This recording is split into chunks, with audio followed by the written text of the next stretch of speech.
Many Americans today are uninformed or even misinformed about the truth of our nation's history. Is the American classroom teaching an altered view of history, or has it been altogether rewritten? What happens to a society that forgets the truths of its own past? And what are the consequences when we do? Discover the forgotten and astonishing story of our nation's foundation in the American Heritage series. For centuries, Americans were taught a truthful view of history that recognized the godly heroes and moral foundation our nation was founded upon. But in recent years, a new version of history has assaulted the moral and spiritual fiber of our nation, leaving the truth of our past eliminated and forgotten until today. Join historian David Barton and experience the untold story of our nation's history in the American Heritage series.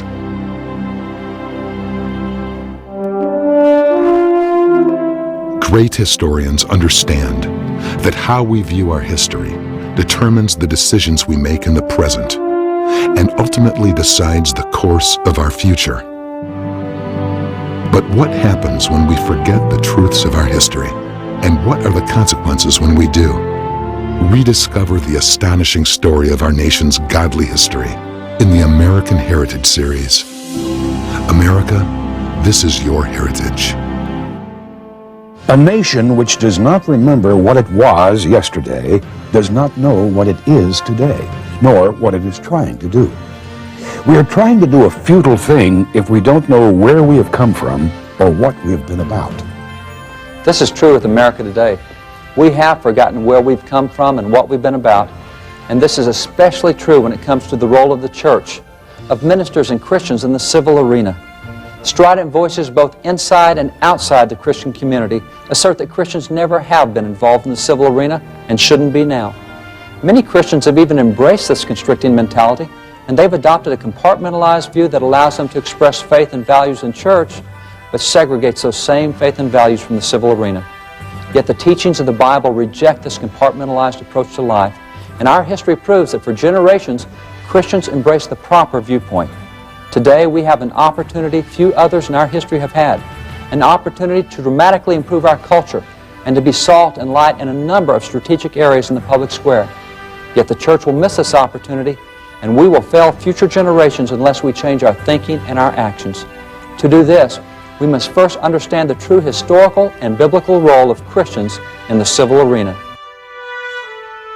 American history, or better said, our view of American history, has a substantial impact on our behavior today. The U.S. Supreme Court's a great example. Every time you go into the U.S. Supreme Court, you're arguing about a document that's 200 years old. You're arguing about the Constitution. And so one side says, well, here's what that clause means. Another side says, no, here's the history of that clause. And so the way we view our history, even on our American documents, affects the way we live today. So history is something substantial. I think that's a big reason that there is such a huge emphasis on history in the Bible. God gives us verse after verse that tells us to recall the former days, remember the former times, to know our history. You find that even revivals that are associated in the Scriptures deal with rediscovering history, as it was with Josiah. They found that old scroll in the temple, they brought it out, they read it, and they said, you mean we used to be like this? Led to a national revival. The whole thing that saved the nation with Esther was Mordecai was about to be hung. The king read the history book. He said, I forgot that happened. And it turned the gallows of Haman from Mordecai to actually hanging Haman. Right. So history is a huge thing as far as current modern behavior. It's based on who we were as a people. An excellent indication of how much Americans have forgotten their own history occurs around the 4th of July. If you ask most citizens on that day why we separated from Great Britain, the overwhelming response will be taxation without representation. That answer's okay as far as it goes. Taxation without representation was one of the grievances listed in the Declaration, but it was only one of 27 reasons given. Actually, taxation without representation was one of the lesser reasons listed alongside Great Britain's suppression of immigration and her interference with our foreign trade. Listed in the Declaration 11 times more often than taxation without representation was the abuse of representative powers. The abuse of military powers was listed 7 times as often. The abuse of judicial powers 4 times as often, and generally stirring up domestic insurrection twice as often. In fact, Taxation without representation was only grievance number 17 out of the 27. It was given little emphasis in the Declaration, yet it is the one issue that everyone knows about today.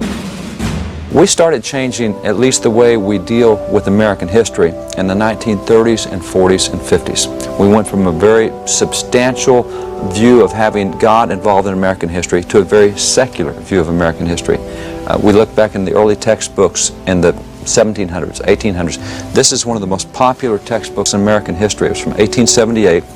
This was used in public schools for generations, and the author of that textbook, Charles Coffin, calls the story of liberty. He says, if you do not see the divine hand working behind the scenes with what's going on in history, history will be an incomprehensible enigma. And that's what it's become for American students. We've taken God's hand out of history. No longer does anything have meaning. It's just a series of dates and places and events. There's not a purpose to history. It's an incomprehensible enigma. Very few really like history today as it's taught. But we used to teach history in a very different way. In the 1920s and 30s and 40s, we had a whole new group of historical writers that appeared on the scene. Charles and Mary Beard, W.E. Woodward, Fairfax Downey, and they started saying, you know, the only thing that really motivates people is money. That's all that anybody cares about. Let's teach history that way. Wow. So they started writing a whole series of textbooks that were what were called the economic view of history. The economic view of the Declaration, the economic view of the Constitution, the economic view of the American people. Everything was economics. Well, the problem with that is when you apply that paradigm to American history, and we did that officially in the 1960s, textbook writers adopted what's called the economic view of American history. The result is now of 40, 60, 70 years of being taught economic view. When you study the Declaration of Independence today, we learn that America was founded. The reason they did the Declaration of Independence was because of taxation without representation. Right. Well, that's an economic reason. The problem with that is the Declaration gave 27 different reasons that we became an independent nation. Now, taxation without representation was number 17 of the 27. It wasn't even their top list. It wasn't that substantial. I mean, it was an issue. It was definitely an issue, but it was not the issue. It was in the bottom half of their list on why they separated from Great Britain. So under this economic view of American history that we've had for 70 years, it affects the way we see government.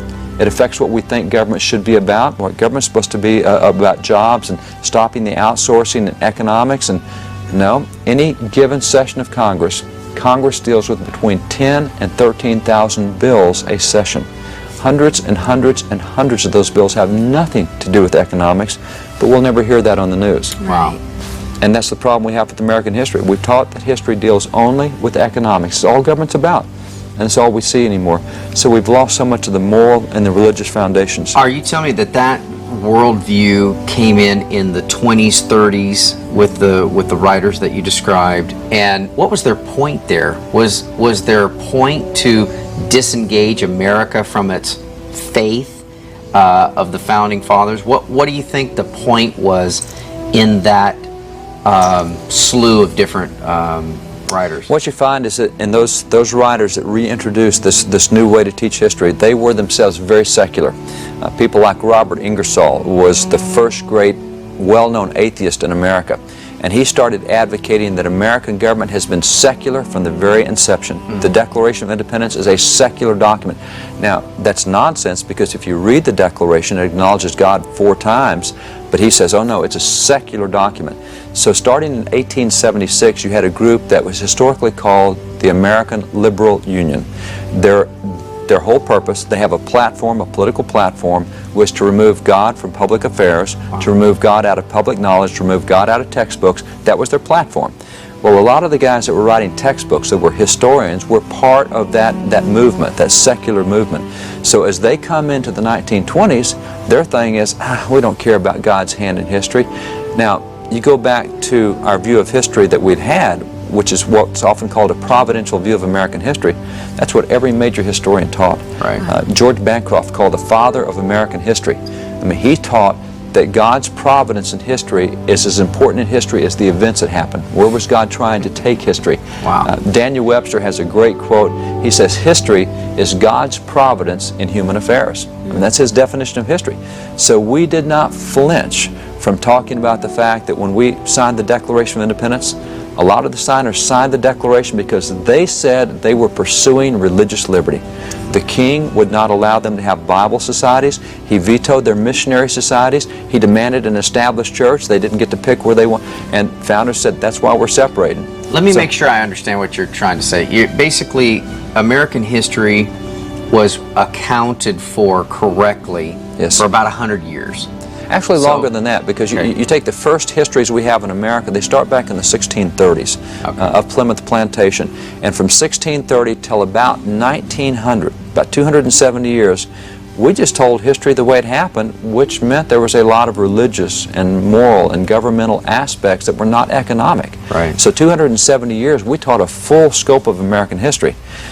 We started about 1900 moving away from that. 1920s, we started teaching a very secular view, and since the 1960s, we've only taught an economic view of history.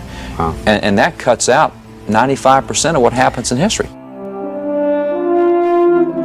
Great historians understand that how we view our history determines the decisions we make in the present and ultimately decides the course of our future. But what happens when we forget the truths of our history? And what are the consequences when we do? Rediscover the astonishing story of our nation's godly history in the American Heritage series. America, this is your heritage. Back in the 1920s, 30s, and 40s, a new group of historical writers began writing textbooks in America. They included Charles and Mary Beard, W.E. Woodward, Fairfax Downey, and many other writers. Apparently believing that the only thing that mattered in life was money, they began to teach American history with that emphasis, and they introduced what is now called the economic approach to American history, authoring books like this, The Economic Basis of Politics. They also presented the economic basis of the Constitution, the economic basis of the Revolution, and in other words, economics was the basis. And since the economic clause in the Declaration was taxation without representation, this is the one clause we've learned about in our history books for the past half-century. And now, after 2 generations of having been taught that economics is the only thing that matters, our behavior seems to conform to that teaching. For example, 45% of evangelical Christians who voted in recent elections said that economic issues were more important than moral issues. And now we even judge our national leaders not on the basis of their moral character or other leadership traits, but rather on the basis of how the economy is doing, what the unemployment rate is, or how the Dow Jones Industrial Average is performing.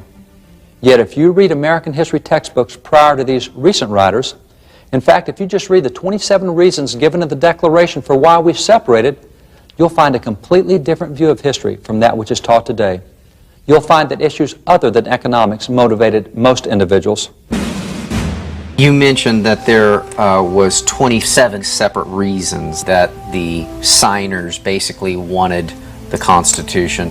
What are some of the top 3 if 17 was, basically taxation without representation? What we don't get is that you have 11 of those clauses deal with abuse of governmental powers. Right. So they were really against, and it was abuse of representative powers. You had the government, the British government coming in, our legislatures would pass laws, and the British government say, oh, we don't want that. Great example was we passed a number of anti-slavery laws as British colonies. The British government vetoed every one of them. We passed a number of religious liberty laws. The British government vetoed them.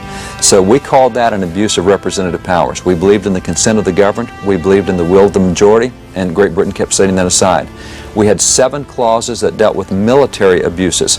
One of the problems we had is that the military was not run by civilians. It was run by military independent of civilians. So in America, our commander-in-chief is a civilian. We make sure that the civilians are over the military.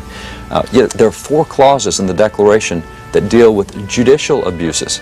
The founders said, hey, we're tired of being part of a government where the judges make policy. We're going to start our own nation where judges don't make policy. We never hear that judicial activism was an issue in the Declaration of Independence. You also have moral issues. 2 clauses deal with King George won't let us end slavery. We want to end slavery. We're going to start our own nation where we can end slavery. Religious liberties was another big issue in the Declaration. But all we hear is taxation without representation. This is from 1762, and it is the charter for the very first missionary society in America, the Society to Propagate the Gospel Among Indians and Others in North America.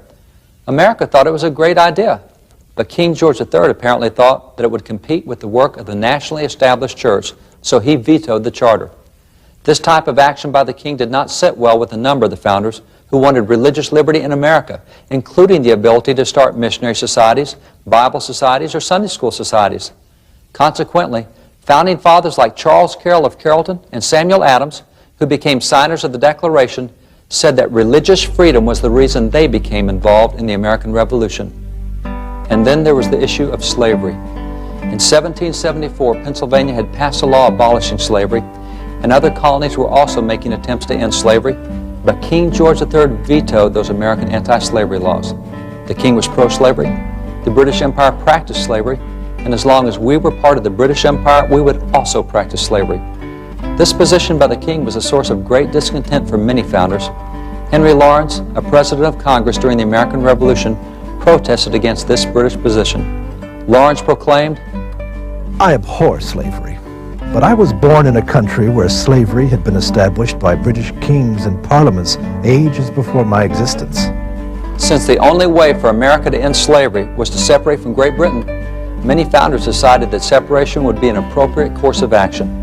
In fact, when Thomas Jefferson wrote the Declaration of Independence, he personally penned the clause declaring, King George III has waged cruel war against human nature itself, violating its most sacred rights of life and liberty in the persons of a distant people who never offended him, captivating and carrying them into slavery in another hemisphere, or to incur miserable death in their transportation thither.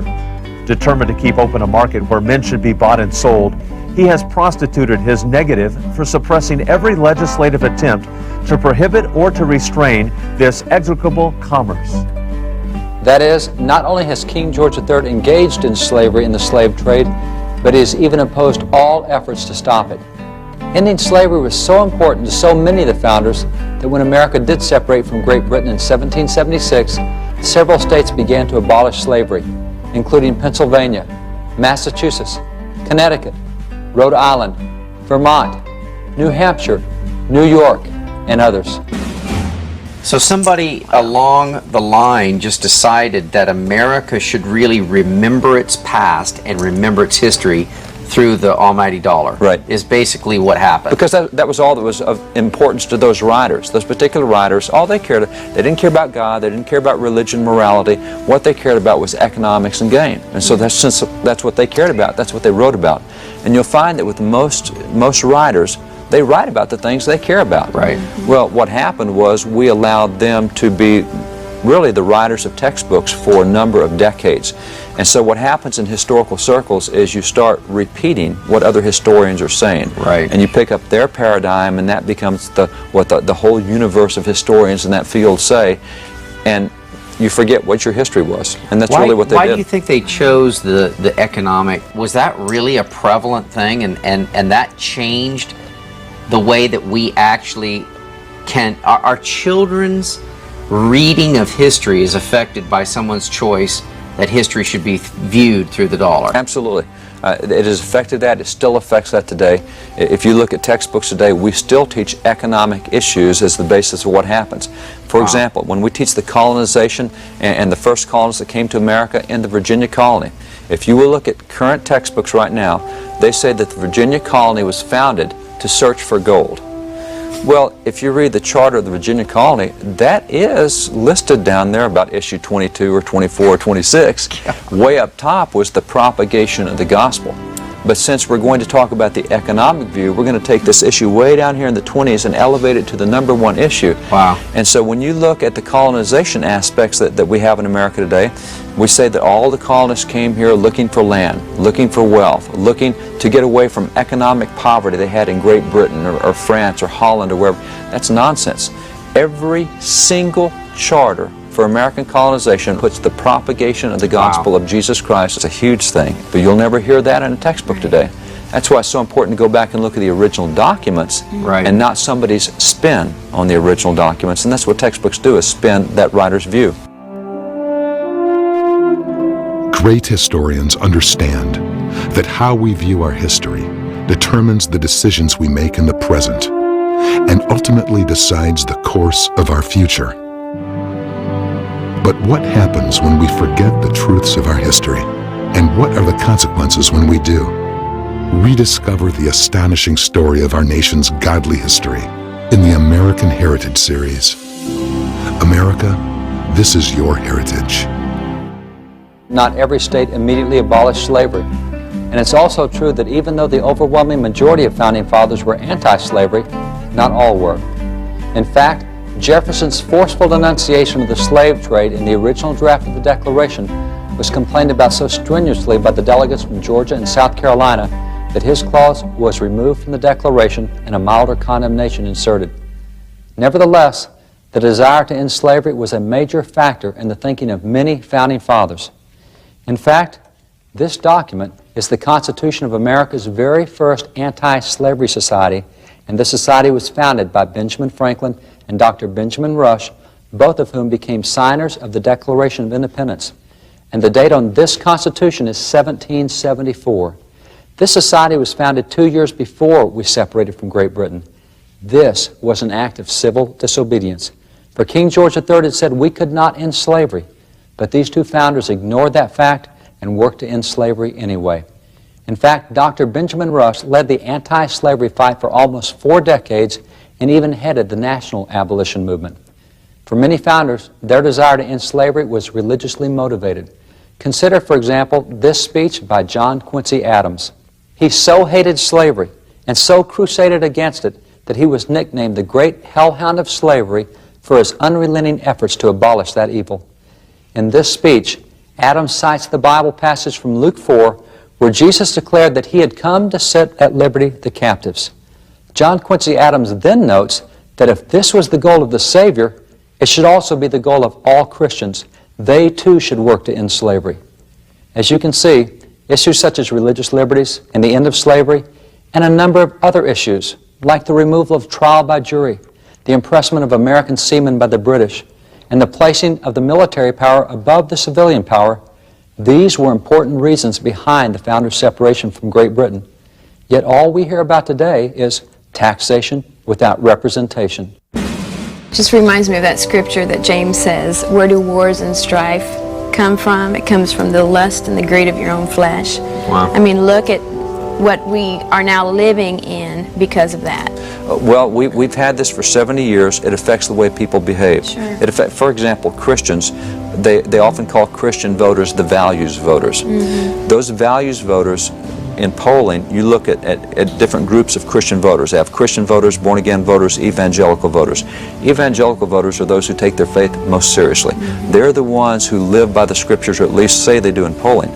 And yet, in the last several federal elections, you find that 45% of evangelicals said that when it came time to vote, economic issues are more important than moral issues. Now, that's not living your faith, but that's what you've been taught for 70 years. Right. You don't even recognize the influence that it has. Okay, and what that's you a just problem. said was really important. Talking about the moral and the economic, because there's a whole group of evangelicals that do that. That's right. What gives me more? You know, what about my financial problems? Well, and see, this affects even the way we analyze news. Yeah. Because in recent presidential debates, we've been televising presidential debates since Nixon. And so as you look at recent presidential debates, the last several presidents have had the issue of marriage come up in their debates. It's interesting that in the most recent presidential debates, in the last debate, the word jobs was mentioned 157 times. The word marriage was mentioned once. Oh. Wow. That didn't stand out to anybody. Nobody knows that because they're supposed to talk about jobs. They're supposed to talk about, well, marriage is a substantial issue. Yes. We've seen that in state after state. We've seen it in family after family. It's major to every major religion in America, but it's not talked about, but we don't notice that because we've been taught the economic view of American history. Dave, I think that if I'm going to take away something from our conversation today is that somewhere along the line, you're talking about mainly the late 1800s, early 1900s, ultimately then in about 1960, the way that we view our history was completely changed Yes. by a set of textbook writers Yes. that chose to view history through the almighty dollar. Let me give you a visual of this, because this is really good.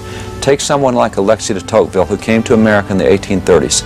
America grew so fast, we got into what was called American exceptionalism. Around the world, people looked at America and said, how'd you do that? I mean, you've only had one revolution, and it's been decades. We've gone through a bunch in France and a bunch in Poland, etc. So people came to America as foreigners to see what made us different. Alexis de Tocqueville did that 1831 to 1834. He went back to France and wrote his findings for the French, said, here's what makes America different. Now, he did that in this book right here. This is the book that he did for Frenchmen. It's translated into English, and it also went across America, because here's a Frenchman saying, here's what makes America substantially different. And he goes through, he talks about our faith, he talks about our religion, he talks about that the chief political force in America is Christianity. He talks about you can't go through a town without finding Christian missions. He says they're the ones that take care of the poor, they're the ones, and he goes all through Christianity. Now, this is what we taught in colleges for the next 100 years. We arrive at today. We still teach Alexis de Tocqueville in colleges, but this is the version we use today. Now, I think there's something missing between those two versions. Wow. And if you look at this version specifically says in the front that this has been abridged for the modern reader. Wow.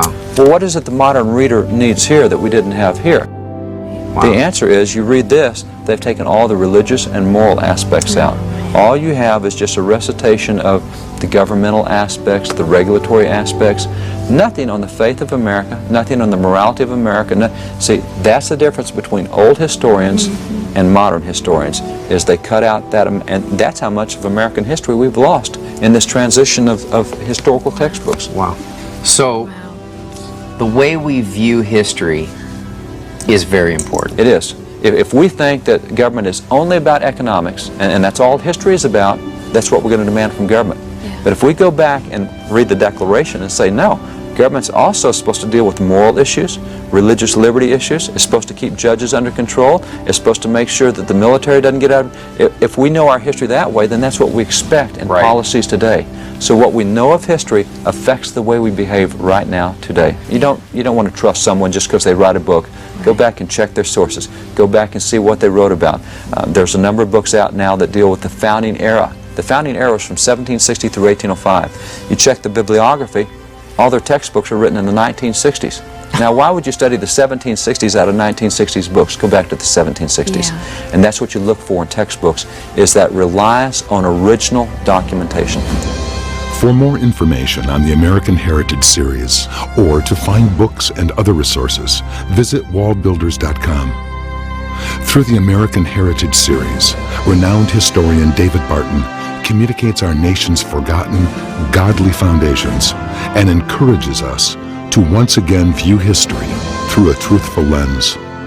For only when we recognize and embrace God's hand in our history can America become all that it was intended to be. Through Wall Builders, historian David Barton seeks to rebuild the walls of America's unique religious, moral, and constitutional heritage by educating the public and encouraging people of faith to become active in strengthening America's great foundations. For more information on how you can become involved, visit wallbuilders.com.